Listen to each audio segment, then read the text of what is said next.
All right. All right. Well, welcome everybody to our first roundtable in January. Sorry, this Orlando, you're right. This update kind of has me all messed up. Yeah, I told you. But we are talking about STEM identity, and we are going to get a chance to hear from two wonderful experts. So I wanted to just briefly state that when we talk about STEM identity, we're really referring to the extent into which people or individuals see themselves and are comfortable in STEM. And so in different frameworks, we have seen this concept be important. For example, Minnesota STEM, it's one of the three main components. And then the International Journal for STEM Education also puts STEM identity development as one of the key components in STEM education. And so we have two powerhouses here with us today. I will introduce them both, and then really we'll open the floor for them to tell you a little bit about what they do.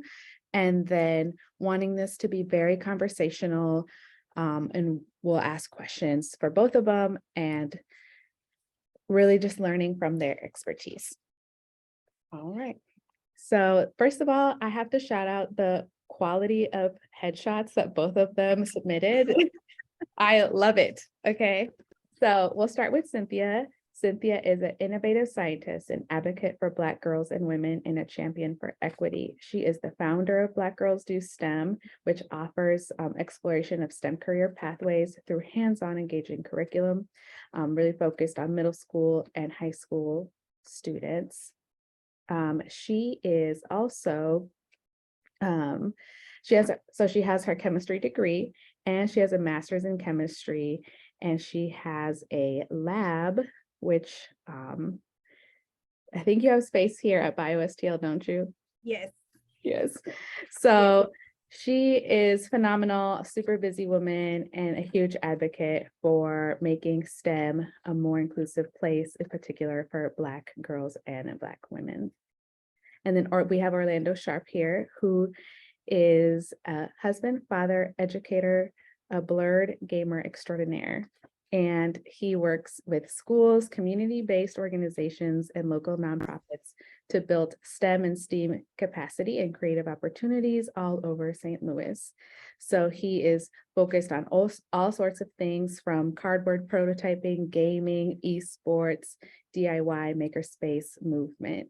He has a big passion for innovation, education, technology, and with his spouse and family, they have really developed Beta.made and just are really focused in the community and helping support youth.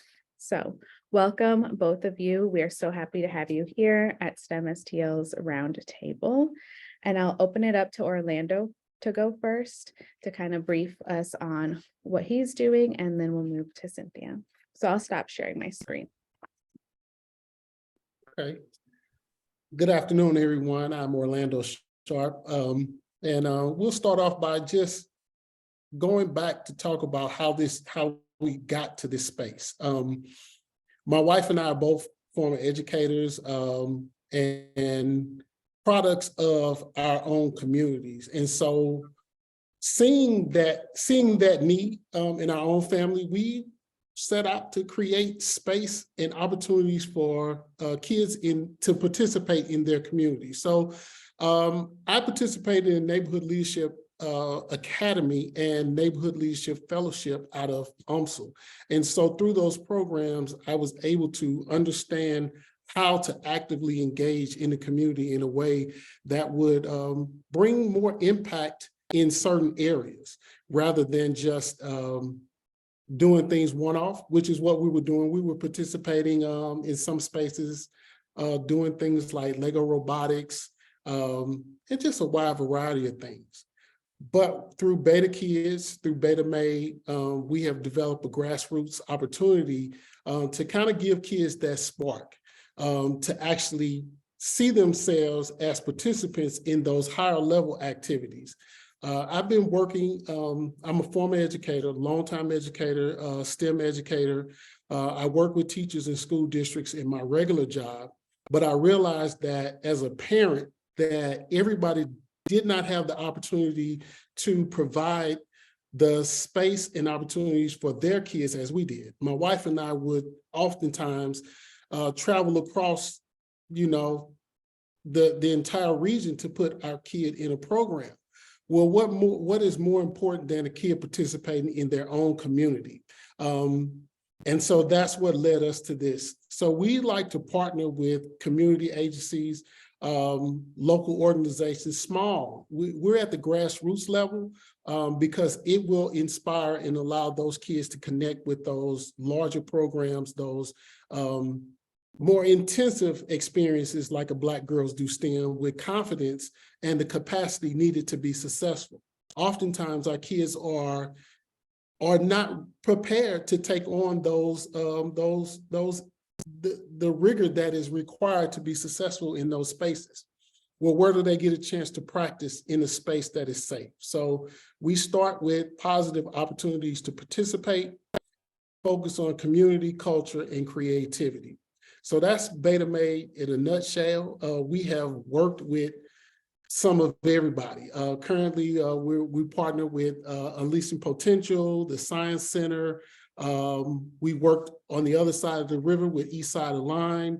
And we're definitely doing some things in Ferguson where we live, because we want to create opportunities for kids to participate where they are. It's great to be able to participate in other programs, but if you come home and you can't really connect those resources to anything in your neighborhood, it's not as meaningful of an experience as it could be. Thank you for that overview, Orlando. All right, and then we'll spotlight Cynthia. Thank you. Yes, I'm gonna piggyback off Orlando and also kind of start with how we got here as well. And so, as you guys have heard, I am a research and development chemist by education, background, and training. I hail from Chicago, Illinois, but I've been in St. Louis now for 9 years. So I am officially a St. Louisan, let me tell it. I claim y'all now, right? And so you have officially converted me to a St. Louisan. And so I came here as a scientist to work at a company here in St. Louis. Fast forward, went back to graduate school over the river at SIUE, where I obtained my master's of science in chemistry. Of course, I went through graduate school and was currently in graduate school doing the Ferguson uprising with the murder of Mike Brown, and was very sort of like active in that movement as a young person. And then just really started thinking about what more. I lived in Florissant at the time.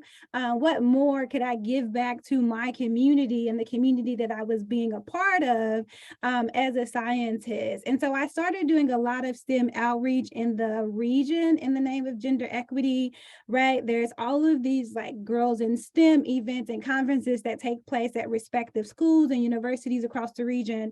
And in that outreach, what I started to notice was sort of like this absence of sort of like public school student participation, but also just Black girl participation in general. And when we did see Black students coming out, again, to Orlando's point, we saw them coming from sort of like far out private schools or, religious or Catholic schools, and not sort of like the school less than half a mile from a respective university or from a respective site.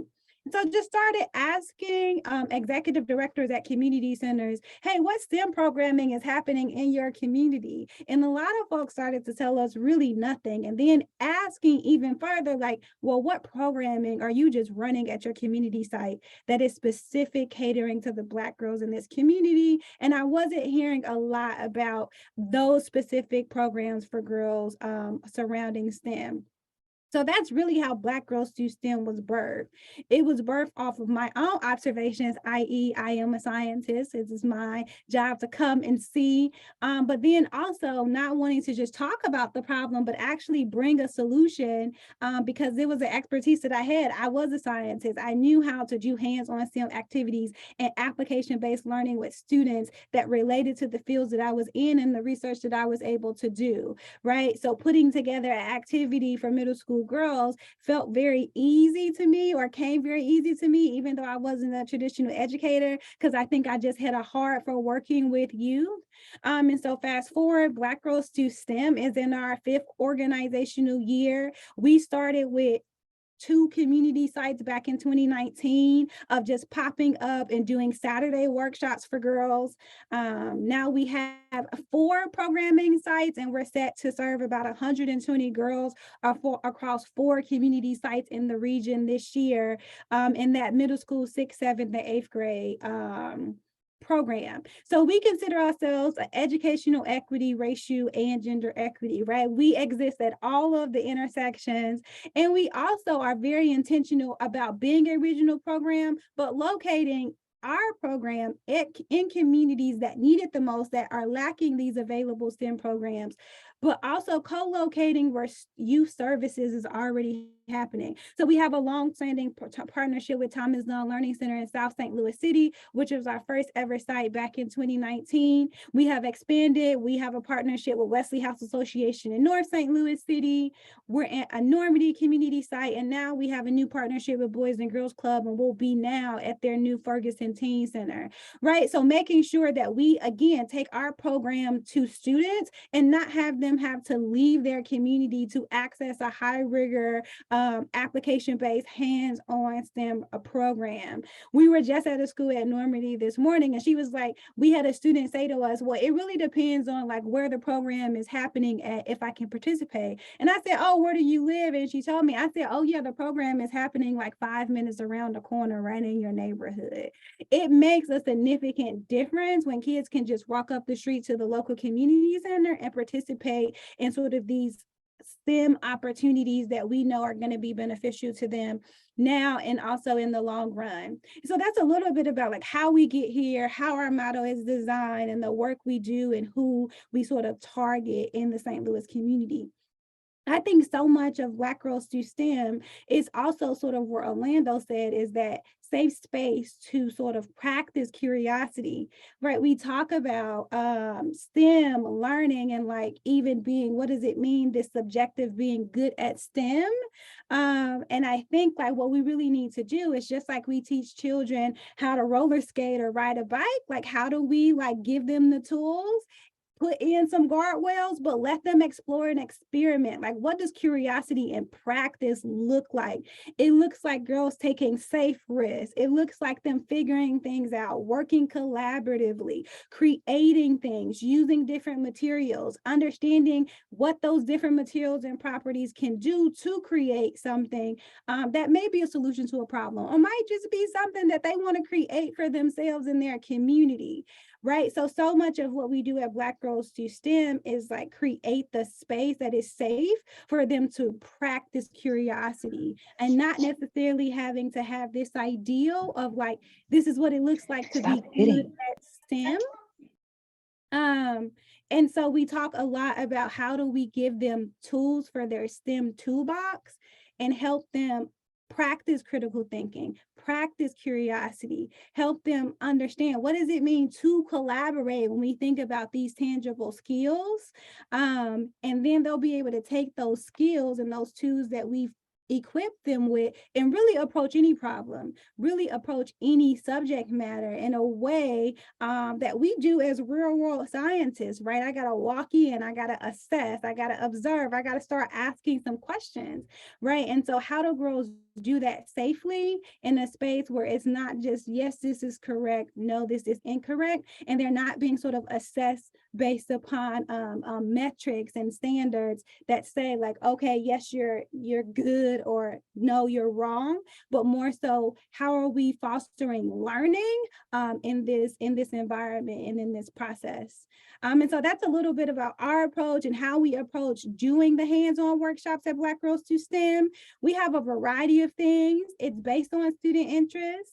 It's based on the industries relevant to our St. Louis region, right? Because we understand that girls need to enter the STEM workforce, right, at some point in the future. And it's also just based upon how do we think it's best to build skill sets, STEM mindsets, cognitive abilities, better metacognition and use, like all of these ways in which we understand that learning happens. And so that's kind of how we position ourselves as a regional program, as a community-based, really grassroots effort. Literally started with myself, 2 other scientists pulling materials out of our trunk. And now 5 years later, we're here with a much, much broader impact and the opportunity to impact even more girls in the region. So super excited to be here with everyone today. And thank you for the opportunity to STEM STL. Thank you for that overview. All right. Okay, so now we will open it up to questions from the group. So please feel free to come off of mute or type a question in the chat.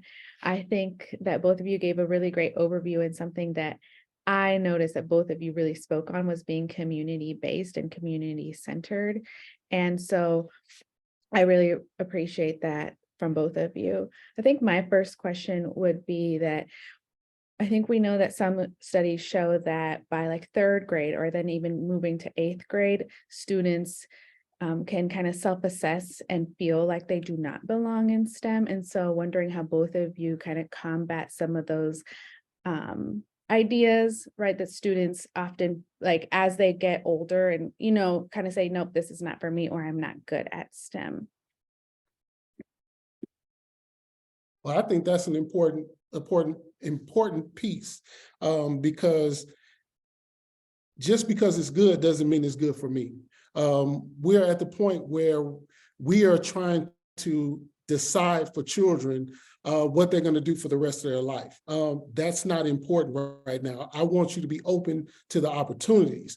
I want you to have the skill set that when you get there, you can decide whether you to learn more about or you want to rule it out.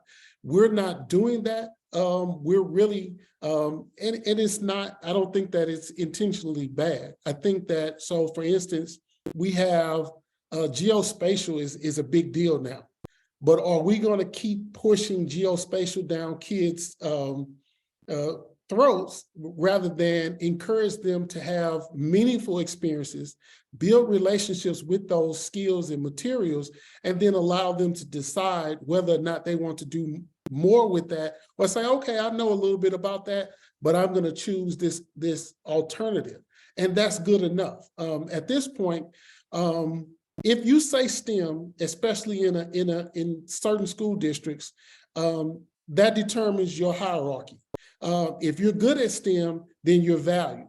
If you're not good at STEM, or you haven't identified your own STEM capabilities based on what you know, we've already decided. We want kids to code. We want kids to be geospatial experts. There are certain things in STEM that, you know, that's great, but it's not limited to that. And if you don't fit in those categories, then you're not as valued. We have some school districts where if you don't test into the STEM program, then you don't have as much clout or respect. And right now, I think it's giving STEM a bad name. So as kids get more familiar with who they are and have appropriate experiences, they can make that decision. Now, I'm not saying that as a parent that I want to tell my kid, oh, well, it doesn't matter, but I want them to know that what they think or what they feel matters. So for instance, my nephews, we play games. I play a lot of video games. Who would have thought that they would have decided that they want to play games at a higher level and that that's actually an opportunity for them? But their experiences and their connection to games also mimics the same connection that they have to their classroom curriculum, that, okay, I'm in school and I can also play games, and I can also see myself traveling to college and getting a scholarship and playing games. I can see, oh, I can develop games. There are so many opportunities for kids to do a wide variety of things, we limit their opportunities by deciding what's valuable and what they should be just way too early. I don't know anybody, well, let me not say that. I don't know too many people that made a decision in elementary school, and that's exactly what they're doing later on. Thank you, Orlando. Yeah, I echo everything Orlando said yet again, but I just want to add that when I was in elementary school, I wanted to be an attorney, right? Then I got to fourth grade and I loved math, right? And even after I loved math, I still wasn't thinking that I could be a scientist, right? But I did have all of these examples of excellent, Mae Jemison was an astronaut. She's on the wall at my elementary school. I grew up in Chicago, right? So Chicago public schools. And so I did see a lot of Black faces who happened to be Black women growing up as a kid in science and had that as a exposure point. I think the whole bigger picture is at this age, I would even say all the way KA, we really need to be opening up exposure, opening up access to a variety of STEM career fields. And again, building that toolbox to Orlando's points so that girls, boys, students are versatile and they have the tools to really go and succeed throughout their high school career, but then we're robustly preparing them to be successful across industries. I was a research and development chemist. I was in industry for 5.5 years post-graduate school, even before the time that I spent just after undergrad. And what I'll say is the STEM workforce is multidisciplinary and integrated. So much of the work is applied. Some of it is just straight chemistry, but so much of it is applying your skill set and your knowledge to a problem, to an industry, to a thing. And so when I say I had to, yes, be a chemist, but I also have to be a project manager and know how to wrangle people and work across a functionality and skills. I got to talk to the finance people, got to talk to the purchasing people. I got to talk to the quality people, even though I'm in research, right? I have to go out and know how to speak the language of engineers and stand on the manufacturing floor with engineers and help them problem solve in real time. So much of these skill sets is not just around raw knowledge, right? It's around those interpersonal relationship building skills. It's around those soft skills. It's around having the confidence and the know-how to believe that I can go and figure something out, even if I do not on day one know it. And I think that's the confidence piece that we're missing with kids when we are just telling them to go down a track. For example, we're not building up that sort of self-awareness and sense of self within them as they approach learning new and different things. And I think that's really what we try to do well at Black Girls Do STEM. Our first program goal is confidence, self-worth, right? Then we go to occupational awareness and career exploration. Because first we want girls to believe in themselves, believe in their capabilities, and then we want to broadly expose them to a variety of careers. And I'll just give an example. Last year was the first year we incorporated geospatial intelligence into our programming. But we did a mapping activity that was an environmental justice activity, right? So we mapped air quality across all of our sites within the St. Louis region. So we had girls at each site creating surveys, completing surveys, surveying their community with all of the different potential air pollutants, and then going back and examining that map and saying, how does the North Side site look different than South Side site looks different than our North County site, right? So I think girls were so intrigued and so interested in oh, I can just open my phone, I can check the particulate matter in the air, right? And so how do we take GIS and we map it to environmental justice, and then take that environmental justice and map it to something that is very much science when we think about air quality and air quality testing? I think we have to start thinking integration instead of, again, these sort of silos of GIS is only this. GIS is across every industry, right? It's so many industries that uses mapping technologies to understand a problem. And it could be a problem like air quality in our community. And we can help kids also understand the public health risk associated with that, right? There's so many different ways that we can present STEM, right? And all of it is still STEM, right? Even if we're thinking about the conceptual implications of the science, the technology, the engineering, and the mathematics, right? And so I think that is what we really, really try to do well and drive home, is that like, we're not just teaching coding. Coding is incorporated in our fashion technology. We're teaching AI. We're teaching website design. Like, we're teaching all of these things as it relates to what girls love, right? Because everybody wants a fashion boutique. But tell me how you're going to leverage technology to have a successful fashion boutique, right? And that is like that next level of like, how do we get kids more invested in the learning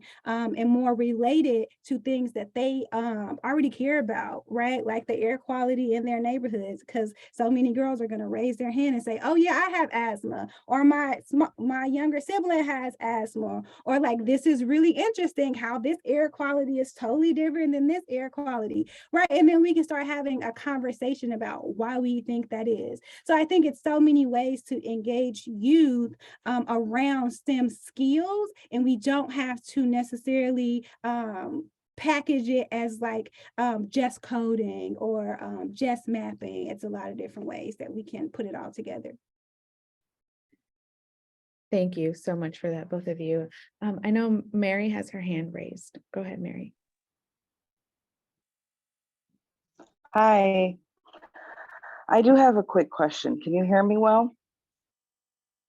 Okay. So more recently, I've been kind of taking interest in some of the efforts of the United States educational system. They had a like You Belong in STEM type of day.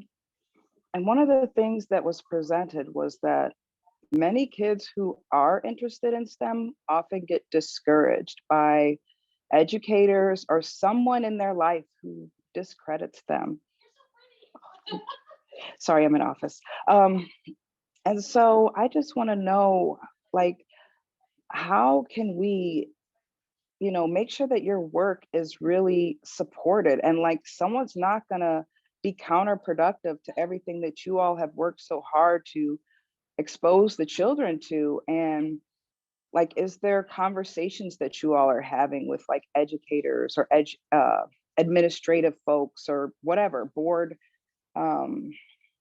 just like this higher level? I'm glad that you all are teaching the kids, but how can we somehow change the mindset or the institution, in the system that seems like it's very sometimes against children? Now, I know, Cynthia, you said a great experience, and that's fine, but I think specifically in this region, it can be more challenging. It's not as integrated and things like that. And, the funding is so low for the St. Louis public schools and things like that. So maybe you just have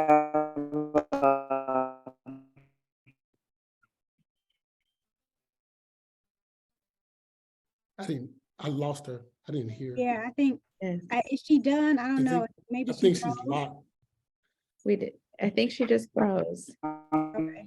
Oh, She's probably lagging a little bit. Cynthia, it looks like you're about to. Yeah, I have something to say. I do too. So go ahead. So I think the question is, Oh no, sorry, y'all. I think the question is, I'm going to reframe it just to be sure.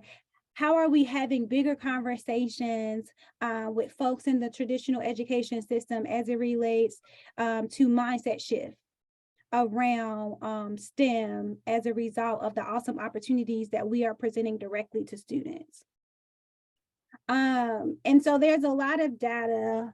Specifically, of course, we are a program that caters to Black girls. And so we look at a lot of different gender and race data as it relates to STEM and STEM interests. And there is, I think it says at the K3 stage, boys and girls come of all races come with a same leveled interest in STEM, right? So our kindergartens, our first, our second, our third graders, they're all kind of having this same interest in STEM when they're being surveyed, right? When they're being asked. And then at some point, across the educational landscape, when we start looking specifically, if we even just do not include race, just gender between boys and girls, we see as girls go from 3rd to 8th grade, a significant drop off comparative to boys in what we're classifying as just their STEM interests, right? And there's a number of reasons of why this happens. And I think part of it is the stories that we tell girls about their educational experiences in traditional education, right? And so I just want to speak to this from a perspective of girls, right? And so girls somehow get past 3rd grade, and maybe there is a robotics programming at the school, right?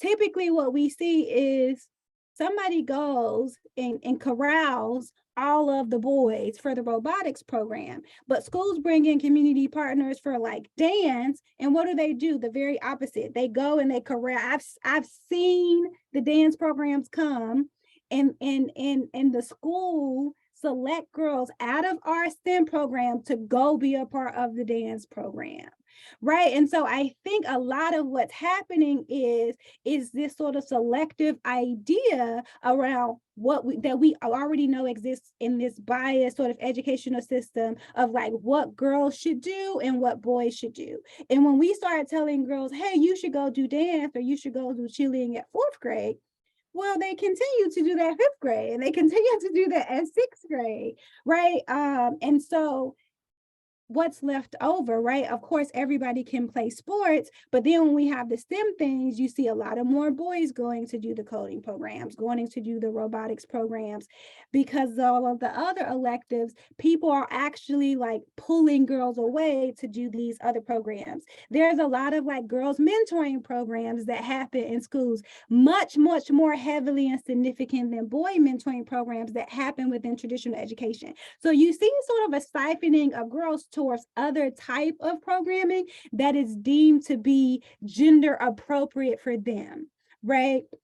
And so I think a lot of that happens in the traditional education space that then deters them or changes their focus and interest from science and mathematics, right? And then of course, like science starts to get more difficult, mathematics may start to get more difficult, right? And so I think like it's the stories that then those students begin to collectively tell themselves because they haven't been exposed to that program that's not just like their classroom math and science, for example. And so we see a lot of that happening with girls specifically. So I think some of it is just like helping administrators, teachers, science and math leads understand that like we don't want to be, we had to say to a school partner here in St. Louis, like, we don't want to be competing with the girls mentoring program, right? Like we want STEM on a separate day. So every girl that wants to do it doesn't have to choose between STEM and cheerleading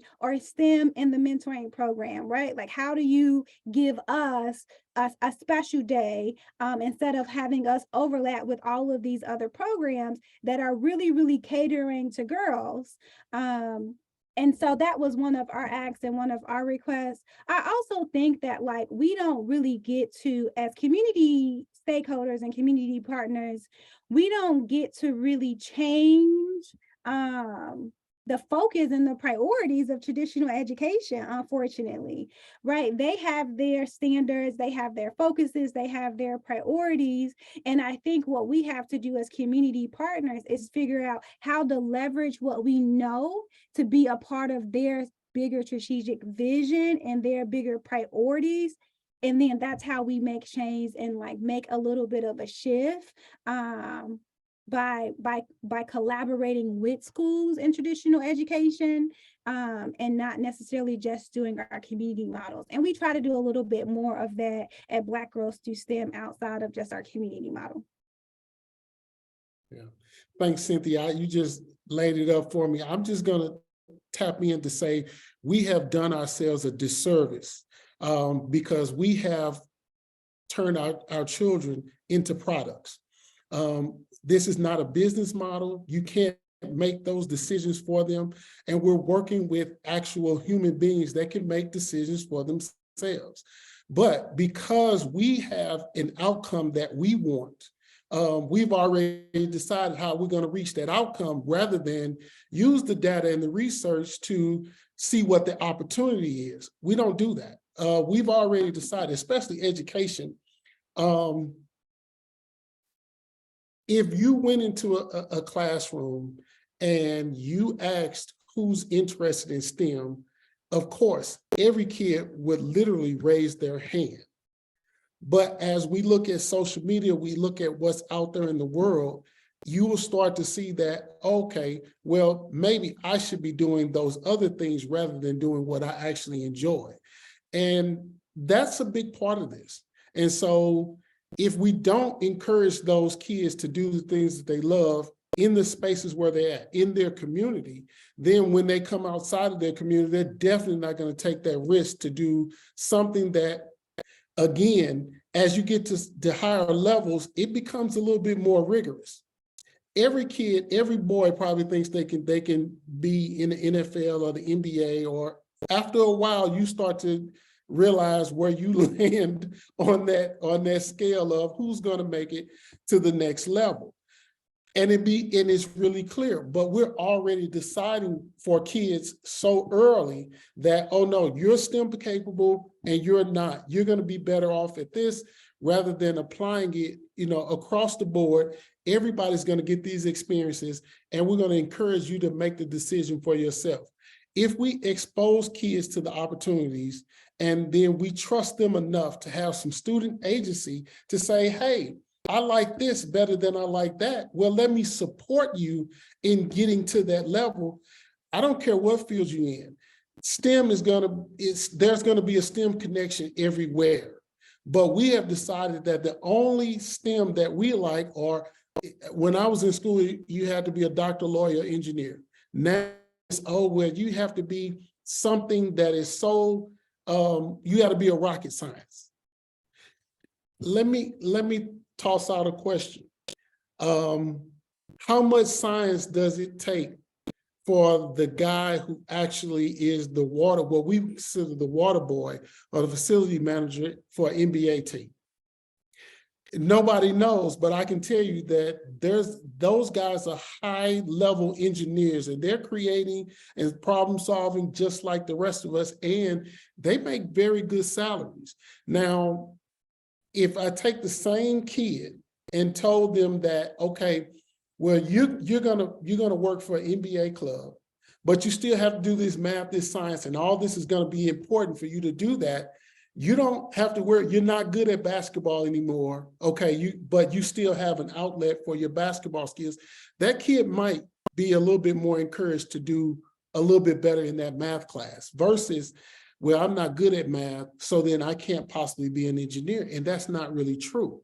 So again, I work with teachers. I work with educators across the metro region. And the majority of our program, of course, is the education piece, but a big part of that is the cultural competency. So without that, you undermine a lot of the work that you're really setting out to do. Cynthia asked me a question a couple of weeks ago, and it's been weighing on my mind about, oh, well, is there some culturally relevant curriculum? And it stumped me, and I came up with, an idea, but the more I thought about it, I was like, curriculum cannot make you culturally relevant. You have to be willing to do that work. So if you have curriculum and you're not culturally relevant, and if you're not reflective of what's happening in your classroom with that, then it's not going to be effective. But if you are, you don't have to be a classroom teacher to actually impact what those kids are doing, because radical collaboration. So rather than me sit in my space and say, oh, okay, well, I have these kids and I'm going to make sure that they have this particular level of knowledge, I can only take you so far. But if I connect with the next level and I connect kids with things that make sense for them versus what I need to make my data look good. And that's part of the problem. Data is a good thing, but it's only as good as the way we use it. And we're not using it effectively. We use it to tell our story rather than to help our students tell the stories that they want to tell.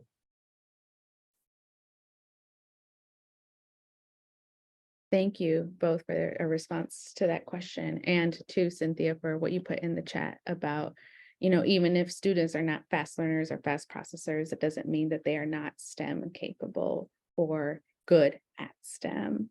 I just wanted to check if there was any other questions from the participants. I had a question in mind, but really wanting to make sure that all of you have a space to ask questions. I might hop in with what have you found are the best ways to support parents and caregivers in their role as building that STEM identity in students? That's a good question. I don't know how well we've approached that. We tend to partner with programs and we try to feed off of their culture.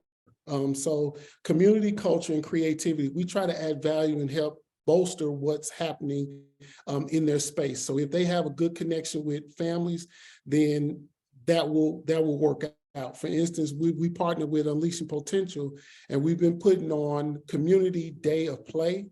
And it's amazing to see the parents actually come in and participate with their children on the floor or wherever in those STEM activities, versus dropping them off and then, they come back and pick them up. But intentionally, we have not worked that directly. I think we're more, I think that's something to really think about, because I think that's the piece that's missing, because parent understanding and ability to support their learner is going to be the piece that actually takes kids over the top. Yeah, I think we are a program, so I think we had to think about how we were going to engage parents and actually build out this Black Girls Through STEM culture, right? And so the first thing we did was invited parents into the Black Girls Through STEM family and process by making a parent and student orientation mandatory, right? But it's hard to make something mandatory when we know the student and parent population that we serve. And so although our parent and student orientation, once they filled out the application, is mandatory for their student to be enrolled and begin our programming, we also do transportation. We also let parents who can't come in person do these orientations virtual.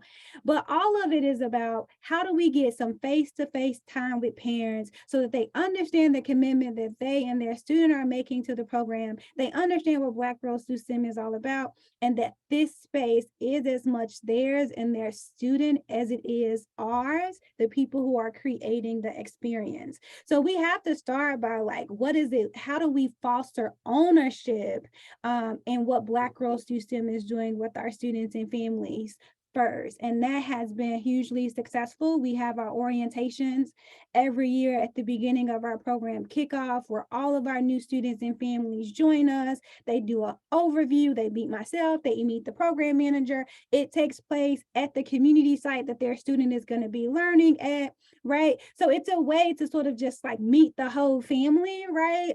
Even though we're going to be working with one specific student. We have seen that to be successful. And then we ask parents for their feedback all year. We have an end of year parent, end of year satisfaction survey. And then we have what we call organized parent focus groups. And our parents come to these virtual, we've only done them virtual. Hopefully this year, maybe we'll do them in person. Well, our parents come and we ask them just basic questions around how are you and your children experiencing our program? What can we do to make it better? What are you loving? And that's how they also get the opportunity to tell us, my daughter came home after this workshop and talked about it for 2 days, right? Or my child came home after this workshop and she hated it. She did not like it at all, right? But that is a part of the process, right? Of like getting girls such exposure to different things that they decide what they like and what they don't. Take some and leave the rest,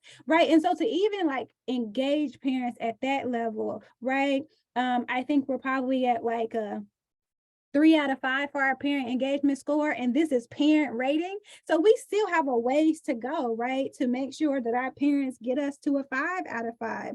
But even just in our first initial years to have that level of parent feedback, I think last year we had 70 parents fill out the parent survey, which is huge. And so like just to get that feedback, our parents answer the phone when we call, they text us back when we text them, they donate snacks when we ask them to donate snacks. And so I think like they have to believe that like we're doing this for your kids, but you're doing this with us for your kids. And I think that's working well for us. Yeah. I'm really wondering about what is the opportunity for parents to participate. Oftentimes, you know, parents come in, they drop their kids off, but I wonder what it would look like to have maybe, you know, not right alongside the kids, but just some random opportunities for kids, for parents to get familiar with some of the things that their learners are doing. And then maybe there's a different kind of conversation that's happening at home. And that's next, right? Like that's like, how do you move further from that? We're at middle school, so middle schoolers do not want their parents learning next to them, right? We 6th and 8th graders, they're like, go head on, right? They trying to have girl talk with our mentors, and some of the parents recognize that. Like they've said that in our surveys, like, I didn't want to volunteer because I kind of wanted to give my child her space. She kind of needs her space.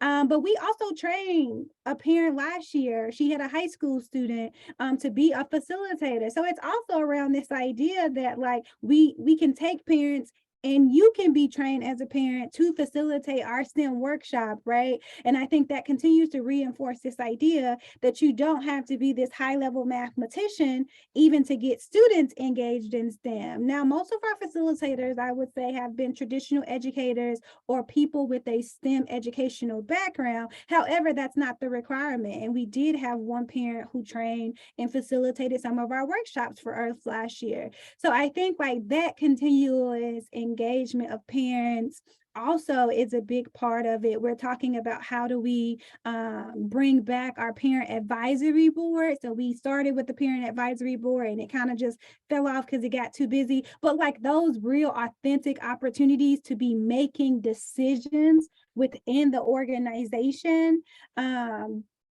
But yeah, I think the next piece is like, then how do we put on a parent workshop that is specific to STEM? What do they want to see that their kids are seeing?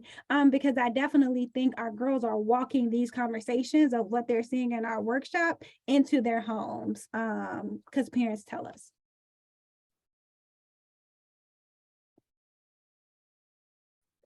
Thank you.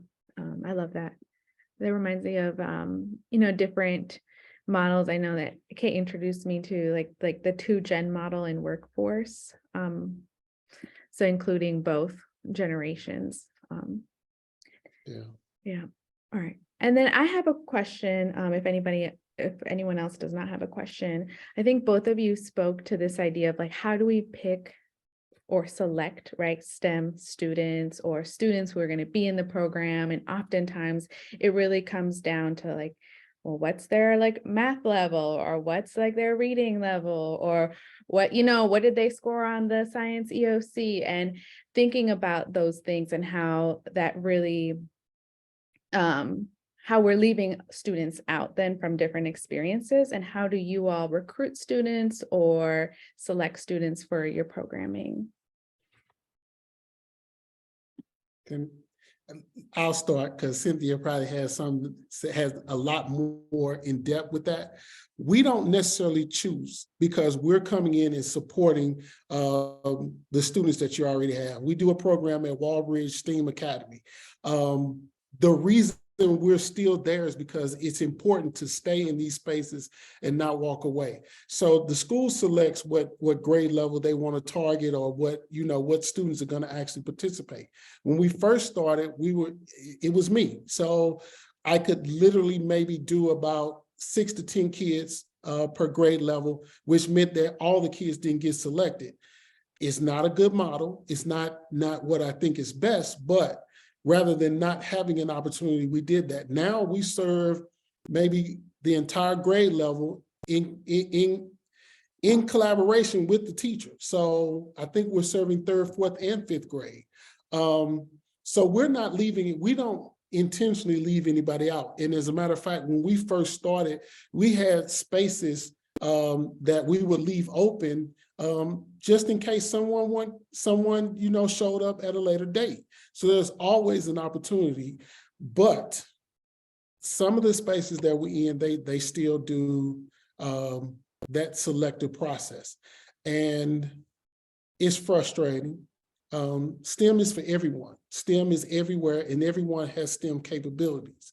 There are some things that can rule you out. If you're not ready for the opportunity, it doesn't mean that you're not STEM capable. You're just not ready for this opportunity right now. And I think that's where our program really has impact. We try to prepare kids for experiences to go into Black Girls Do STEM. That social emotional space is very important.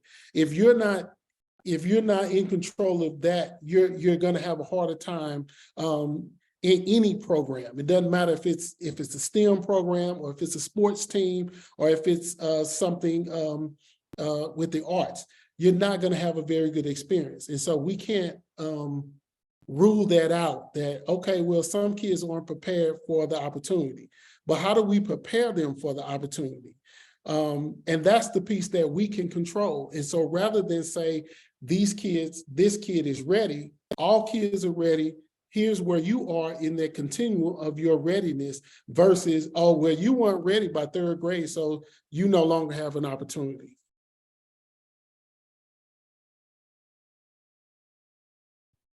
Yeah, so at Black Girls Do STEM, we accept 6th, 7th, and 8th graders into our STEM Saturday community-based program.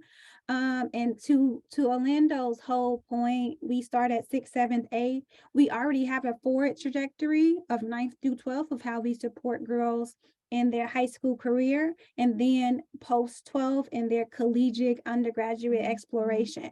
So we've kind of mapped out what we see as our 7-year pathway in the 6-12, and then support post-secondary. So we're in a place at Black Girls Do STEM that eventually will be going to other direction. But I think what Orlando is saying, like, we have to now reverse engineer back from 6th grade to our K-5 space, because I think what needs to be true is that students at each grade level has an opportunity to engage in a thoughtful, rigorous, robust STEM opportunity, right? And helps them build some of those STEM skills. And so right now, I would say, again, we're limited. We only recruit middle schoolers in that 6th, 7th, and 8th grade pathway. We go to schools and we ask our school partners, can we meet with the entire 6th grade? Can we meet with the entire 7th grade? We have not gotten all schools to buy into that. They are still selectively picking out certain students that they think are going to be the best for the program. But we continue to work with those school partners. Last year, we went out to Jennings and we met with their whole 7th grade. It's a great experience. I think it was about 54, 55 girls, right? Because we believe that they all can opt into being a part of the program, and that we can spark their interest in participating if we can just get in front of them, right? So we make the case, we make the ask, but we also understand that some schools are just like, no, we're not comfortable with that. We still want to give you this cohort of 20 girls. And so we work with districts in that sense, because once they can see our value add to their students, then I think they open it up. And I also think we're a young organization, so there is something to be said about the social emotional aspect of being ready to be in this type of collaborative environment. I definitely think 5th graders, you can tell the younger girls when they come in from the 6th, you can even tell the 6th graders a little bit separate from the 8th graders when they come into the program, which is why we put them in specific cohorts. So I think there is a developmentally appropriate piece to it of like why we can't just throw forth this whole broader group of kids together. But I think you work through that. So our recruitment is open. We go to community events. We go to school. We have school partners. And so we accept girls from all over the region, but we have priority strategic school buildings within our priority strategic school zip codes. And that is how we decide the specific school partners we go after, even though our program is open to all students. We have never had a wait list. This year we have capacity for 120 girls in our community-based program, and we currently have 118 applications, and we went out to our last school this morning. So this might be our very first year of having more applications than we have space, and then we'll have to make those determinations. But again, our priority is given to students coming from our strategic school buildings via our district partnerships. Yeah, I think that's great though, Cynthia. I really think that programs need to vertically align rather than, try to stretch a program out of their comfort zone. So if you work with sixth grade, and up, that's important, but there's so much space for other programs to get their K-5 ready for that opportunity. I am just now venturing off into that 6 through 8 space with a geospatial effort. And oh my God, I'm worried, I'm concerned, but I'm not afraid to get in there. But I know that the success is going to come from me collaborating with other community partners to ensure that the offering that we put in front of kids is a valuable experience. We continue to try to live in a silo. Programs across the globe, and more importantly, in our neighborhoods in St. Louis, everybody wants to be able to say, well, we control all of the resources and funding and everything that's needed to provide this experience, but we know that's impossible. And so the more that we collaborate, so the fact that Cynthia said that she's never had a wait list, that doesn't make sense to me, because all those programs that serve K-5 should be sending kids that they have been preparing to say, hey, you would be great for this program. Now, it's also important for students to self-identify.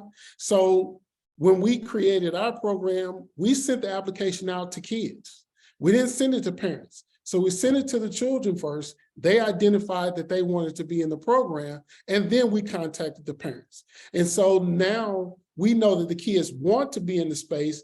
All we have to do is come in and be reflective with them. Don't just decide that, oh, well, they're going to do this. Well, here's what we're offering.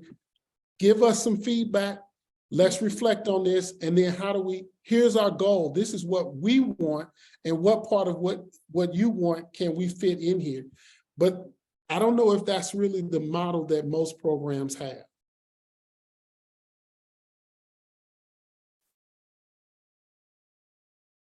Oh, that's cool. That's cool. The more kids have a role in, most people say co-creation, I say co-conspire. We're trying to take over the world. And rather than me and my wife try to fund the entire thing, we're looking for programs that we can funnel kids into. So if I can get 10 kids here and I can get 5 of them to go, have an experience that leads them into Black Girls Do Code, that's a success for me.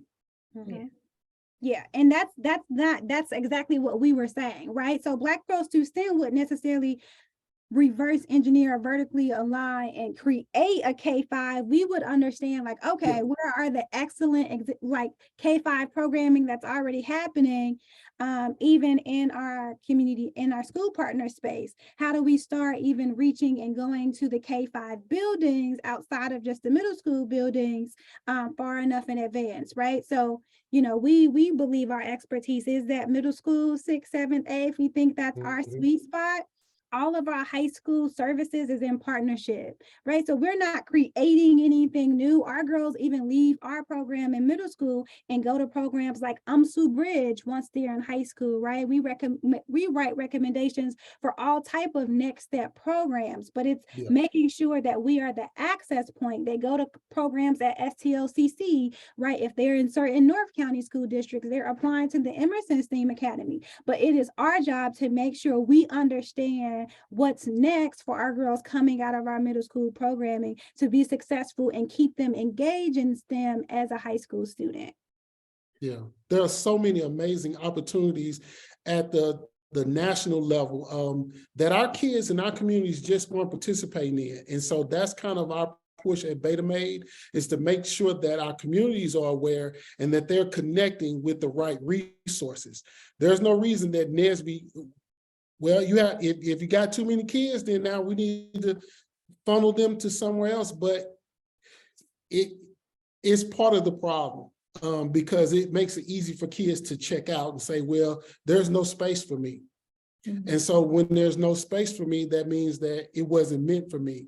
How many kids that love basketball because they didn't make the team no longer play basketball? But if you enjoy that, if you enjoy these things, we should be willing to find space. And so that's what we're about. We're about making space, creating opportunities in the places where you already exist, where you already have a sense of belonging. So if there's a church that has a program, we can help that church.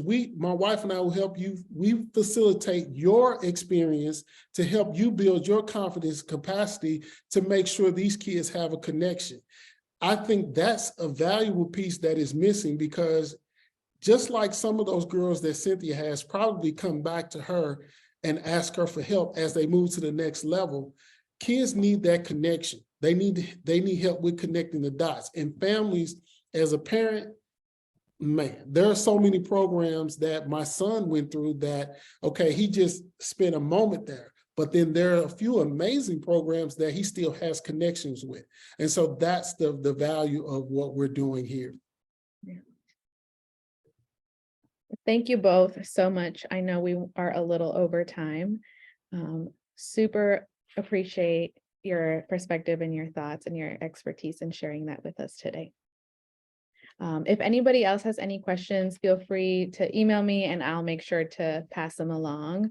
And then this is being recorded, so I'll be able to share this out as well. And shout out to Gail. All right. Thank you all so much for having us, and thank you to the audience. All right. Thanks, everybody. Have a good evening.